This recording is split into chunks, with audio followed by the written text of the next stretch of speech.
Welcome back to Fog Wrestling, and we are back with the first SmackDown edition post-draft, and we're right into the ruthless aggression era.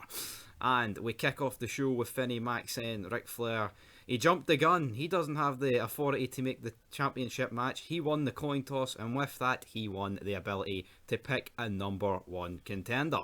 Wouldn't Ric Flair know this, though, if that's the case? Like, I mean... Yes.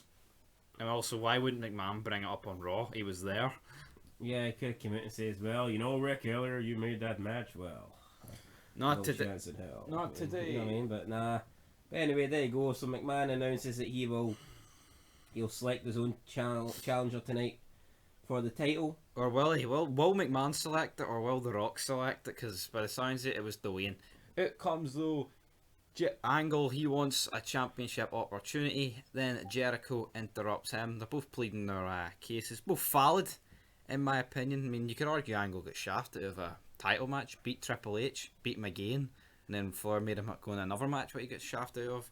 And then Jericho hasn't had a proper one-on-one rematch. Out comes The Rock, who beat Hogan, hasn't lost recently. So we thought The Rock was going to plead his case as to why he deserves one, and The Rock's got a very good case as well, but did The Rock do that? No. No.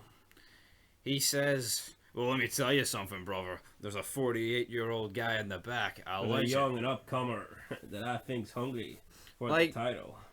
I get it. The Rock's face, he's pally with Hogan. But this is, in my opinion, this devalues the belt. He's just like, oh, Hogan can have it. It's The Rock's like, oh, I'll get my chance down the line or whatever. I mean, what the fuck? This is how you do it, guys. Rock comes out, says his bit. Hogan comes out, says his bit. Fatal 4-way match, no one contender tonight. Boom, there you go. But even for next week. But no, nothing happens. By the sounds of it, it's just going to be McMahon's choice. And due to the overwhelming reaction for Hogan in the crowd, will he pick the Hulkster? Only time will tell. Then we cut backstage. Earlier on tonight, we had Scotty 2 Hotty and Albert warming up for a match. They've got a... Was this match for the tag titles? Yeah, it was. Yes, we have Billy and Chuck taking on Scotty 2 Holly and Albert. We're wanting Billy and Chuck to win, and that's exactly what they did. Aye, Billy and Chuck get the win. Pish match. Every match with Albert's pish. He's not good. At the end, Rico looks at Albert. Scotty 2 Hotty nails the flapjack. Goes for the worm, and like the most predictable heel turn of all time. I called it about 10 minutes. Albert nails a big boot pump kick on Scotty 2 Hotty, then beats him up a couple of times, and Cole's marking it. But these guys were like brothers. I mean, buddies. No, they weren't brothers. They were thrown together Jobbers. a tag team that was going absolutely fucking nowhere. That's what they were, right? I mean, Nothing. If it was Scotty 2 Hotty and Grandmaster, or Scotty 2 Hotty and Rikishi, you know what I mean? You can, but Scotty 2 Hotty and Albert was just a fucking jobber tag team that was going nowhere.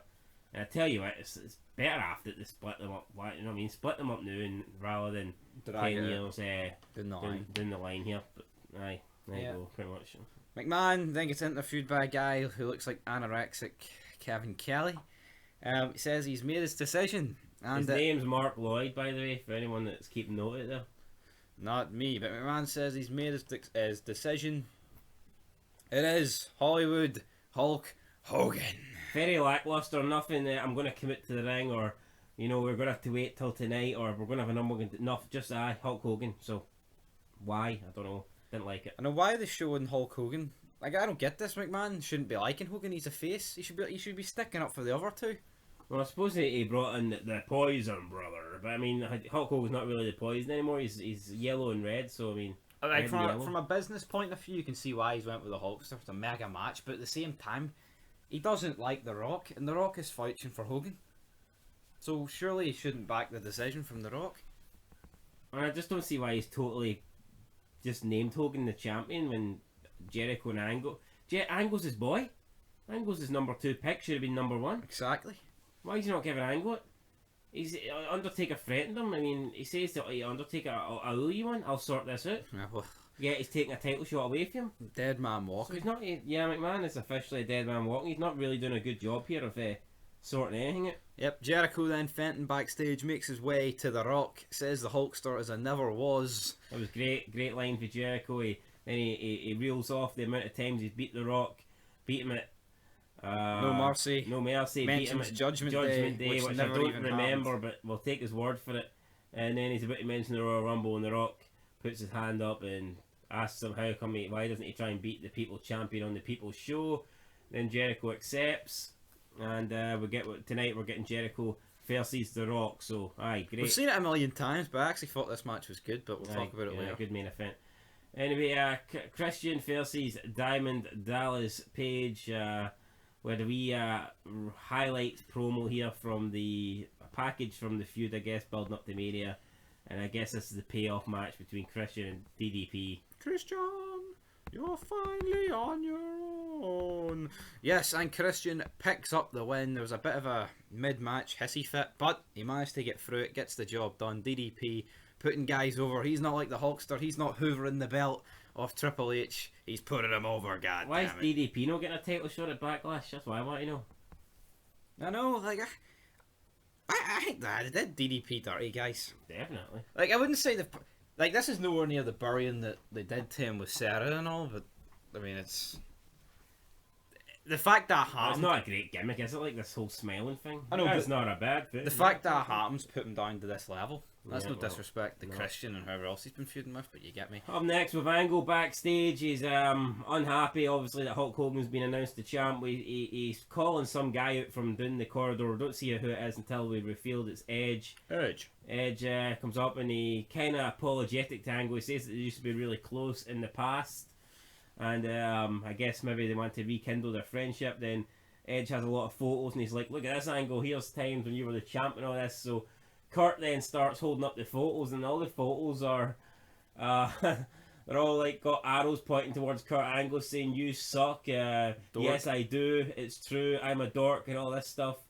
And it's great. The crowd are Angle's reading along going, these photos are great, and every time he's doing that the photos are saying that Angle sucks. Brilliant. Obviously Edge is in on it, and Angle doesn't have a fucking clue until Edge walks off, and then Angle notices that one of the photos has writing on it, and then he checks out all the photos and he sees all the writing, and he's like, but while he's doing it, he's reading them, and he's like, oh, that Edge ain't a bad guy. He's a cool guy. And all of a sudden here, Angle's having the piss ripped right out of him here. So brilliant, awesome part of the show, fantastic. Kurt Angle is the main man. Triple H, though, makes his way out to the ring, talks for about 3 minutes, describing the Hulkster, and then who comes out to his fame, and he's back in the red and yellow. It is Hollywood Hulk Hogan, even though you could argue, no, he's not Hollywood. He's more red and yellow. Aye. WrestleMania, WWF and beyond, not WCW. Hulkamania. Aye, Hulk, yeah, that's the word we're looking for. Is he going to get the band back together? Down. But anyway, What the fuck's Jimmy Hartman here? the guy who just hasn't aged and probably looked older here than he does now, which is insane. But the Hulkster, I mean, it's good, but it's just your typical Hulkster promo. And then it just, what you gonna do, brother? He's only got one level. He stares at you, asks you what you're going to do while he tears his shirt off, and that's it. It works. He's much better as a heel, I think. Even though he can sometimes be cringy. You big stinky giant. I just don't think Hogan works in this era. I don't. I think the guy's extremely fucking overrated. He's lucky he's so over. Yeah. Like, the crowd are just into it. And automatically we're into it. And but, you know, notice Triple H was... He constantly mentioned the WWF Undisputed World Heavyweight Championship. It's as if Vince was saying to him, right, put that over. Aye, He said it about 5 times. And, But anyway, decent enough. And they both go to the back. Then we have Edge versus Kurt Angle. Edge versus Kurt Angle, good match. Edge versus Kurt Angle. Edge gets Angle caught up in the ropes, delivers a couple of spears. Kurt Angle's caught, finally gets out there. Taz is crying how it should be illegal. Edge goes for another spear. Kurt Angle gets a chair, and Edge spears the chair, causing Edge to get busted open. Angle attacks Edge, then heads to the back. So Edge gets the win via DQ, via disqualification. But he gets busted open, and Angle walks away. So I guess Angle is the real winner here, even though Edge will go down in the record books picking up the the big dub. Backstage, though, we have Tori Wilson, Billy Kidman, who we have not seen. Thought he was dead, but apparently he got drafted to SmackDown. So I don't even know if he's dead in 2021. Just his career that's dead. Yeah, he might be. Who knows? Yeah, his career is well and truly dead. But they reminisce about WCW, and then Tajiri's like, "Oh, what's going on here?" Tajiri then obviously comes in, jealous, thinks something's going on, he asks for a kiss for good luck, then another kiss, and he gets a lot of kisses for good luck. And Tajiri will defend his Cruiserweight Championship next against Billy Kidman. Yes, and this was a decent Cruiserweight match. I mean, I'm not the biggest fan of Cruiserweights, but it was alright for what it was. I like Tajiri, I don't really like Kidman. But then Tajiri goes for the belt, and what's he going to do with the belt? He just sticks it in the corner. Tori Wilson grabs it, kind of to like keep hold of it, and then he goes for it, then gets rolled up, 1, 2, 3, he's beat. Yep, that's it. Billy Kidman's the new Cruiserweight Champion. Tajiri has a bit of a meltdown, starts shouting at Tori in Japanese. They censored one of the things he said in Japanese, but I mean, how would you even know it's a swear word? I know. Because it was Japanese. Taz claimed to know what he was talking about, though. Yeah, Taz said he shouts at his wife like that when she pisses him off, so, I mean, there you go. I mean, probably wouldn't be able to get away with a line like that in 2021.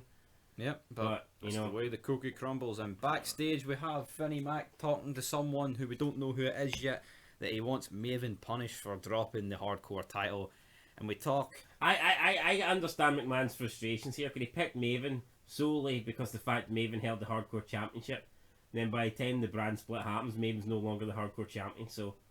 I get it, but at the same time, you could have just picked someone better and then have someone on your show. Nah, that's like saying you can only pick between PES and FIFA.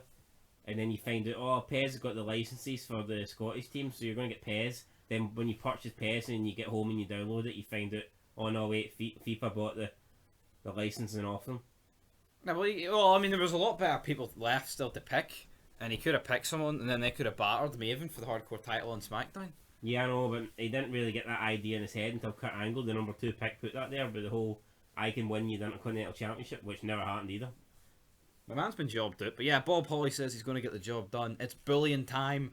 Where the camera's meant to be rolling, who knows? Well, look at McMahon can look on the bright side. He managed to get Hardcore Holly in the draft, lottery draft. So I know I liked it with this SmackDown. McMahon's interacting with a lot of people he hasn't interacted before with, because Devon comes in. And McMahon probably didn't know half of these people existed. Up next, Stacey Keebler comes in, offers her services for McMahon. McMahon's fucking almost having a heart attack. Great here for McMahon. Facial expressions for McMahon are absolute quality. And then there's a knock on the door. I guess Stacey left. He thought Stacey was coming back. Devon walks in and asks McMahon what the hell he thinks he's doing, splitting up the Dudleys. And McMahon's like, "Yo, get to my." It's your turn to testify. Yeah, he kind of buried Devon here. It was just like kind of like, right, Devon, you go out and don't come back. Devon came off really strong, and then McMahon just went like that, and it was over. Yeah, because McMahon didn't really sell for Devon. Like, he was just kind of like, get the hell out and come back to me when you know who you are. So these were good wee mini segments. Then we have Al Snow backstage putting over Hardcore Holly strong here. Like, I get it, Hardcore Holly's a bullying bastard, but I mean, Al Snow was making it as if Maven was going one-on-one with Undertaker here. Going one-on-one with the Undertaker player? Yeah, well, he wasn't. He was going one-on-one with Hardcore Holly, who, I get it, like, I mean, Hardcore Holly's a bully and he's a stiff guy, but I mean, he's not a killer, right? Another guy we haven't seen for years. He's not the fucking Undertaker, let's be real. I know he never amounted to anything. He's pish. And it's not like you're going one-on-one with Brock Lesnar, like, you know what I mean, or someone that will actually destroy you, or Kane. It's hardcore bloody Holly. Like, I get what they're going for here, but Maven could have beat Hardcore Holly. I was kind of rooting for him because Hardcore Holly's pish. I know, I could have went for 50. I mean, I wouldn't have been shocked if Maven beat Hardcore Holly. I know, but he didn't. So Hardcore Holly picked up the win there in a quick match. Michael Cole was putting over both guys. No, Taz was putting over both guys' drop kicks, saying that they hit 2 of the best drop kicks in the game. Well, not Maven on Goldust, that's for sure. Well, yeah. I mean, I'll give Hardcore Holly his dues. He does do a good drop kick. Probably the only thing that he does good, but he does do a good drop kick. So fair play to Hardcore Holly. And then up next with last but not least, it was the main event: Chris Jericho versus The Rock. I think in one of the better matches that they had, no title on the line. Michael Cole was keen to point this out, that this match wasn't about titles or #1 contenderships. It was about pride. I think what they're doing here, McMahon is telling them to say different stuff to make it feel like a new era, because they were putting a lot of stuff bloody over, weren't they? Yeah, but to me that's not what you do. Oh, main event. It's not about titles. It's not about #1 contenders. This is personal. I mean, is that not what it should be about? Like, did not want it. I mean, it is about titles because Jericho wanted to be the champ.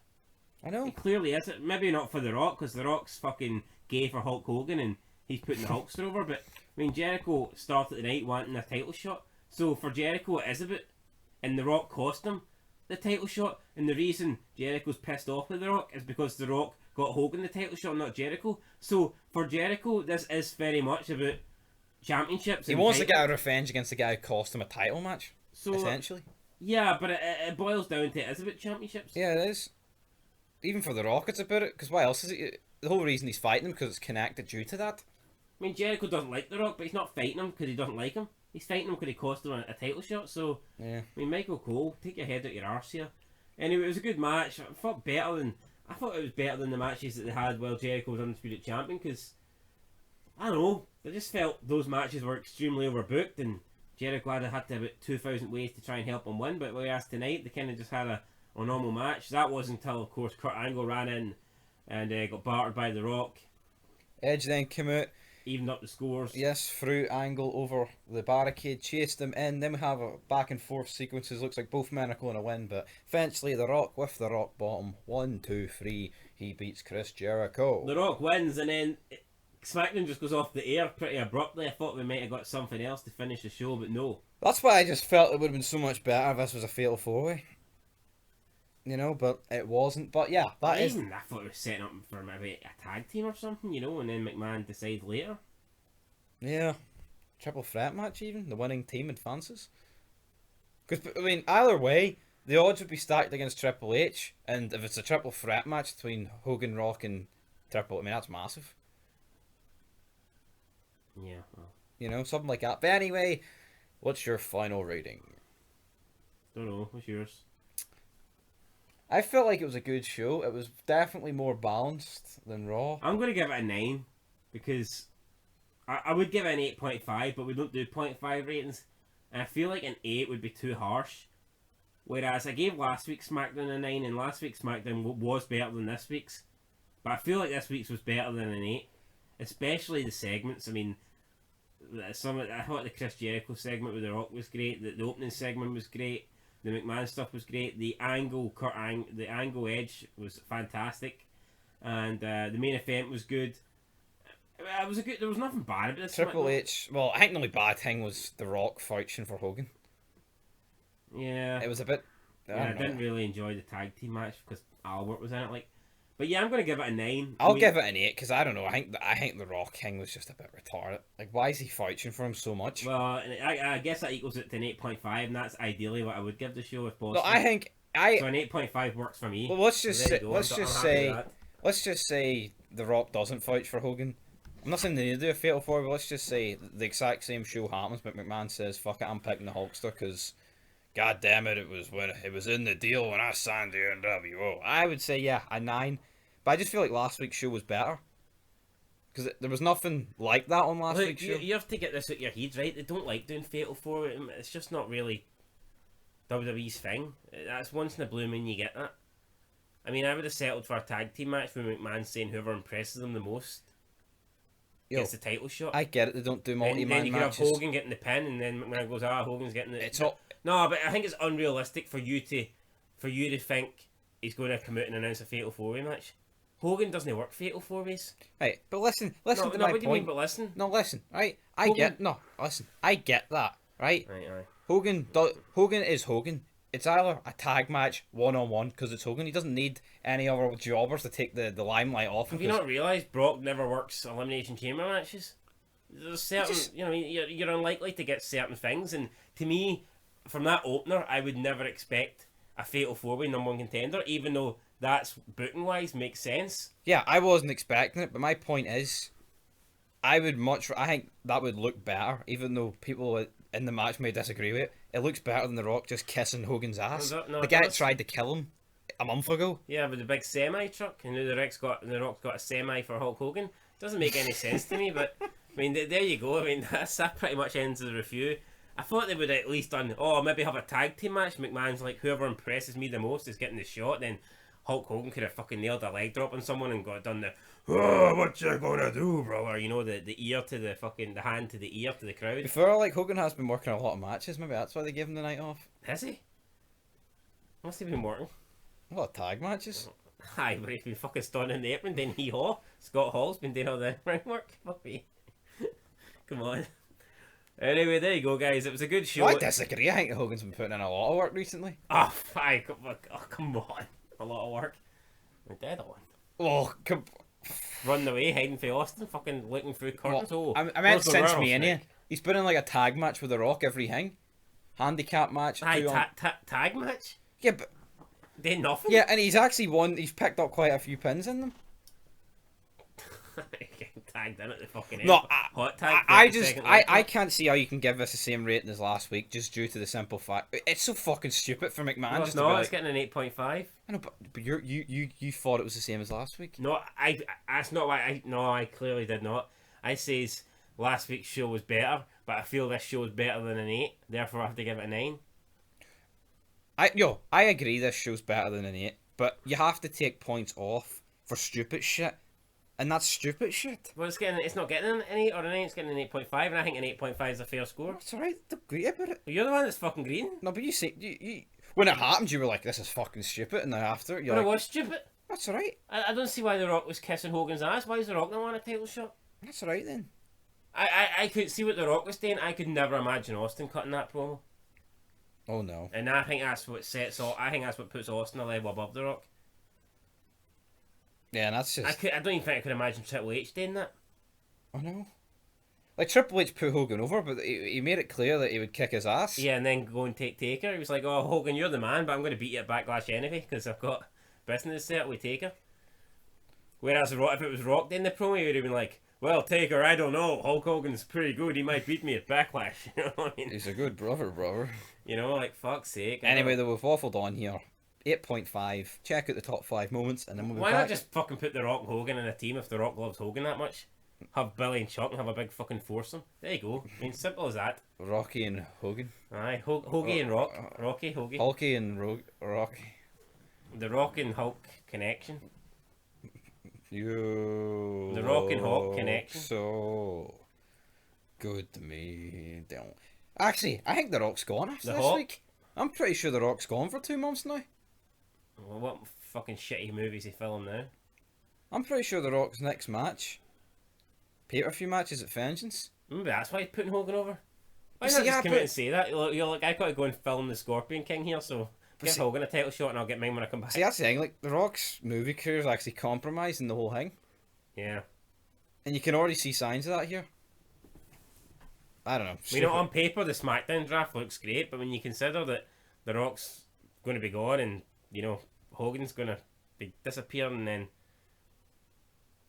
yeah, pretty much SmackDown. And another thing, I mean, I think this night would have been a perfect night for Ben Watt to return, but maybe he's still injured. Aye. Anyway, though, till then, peace.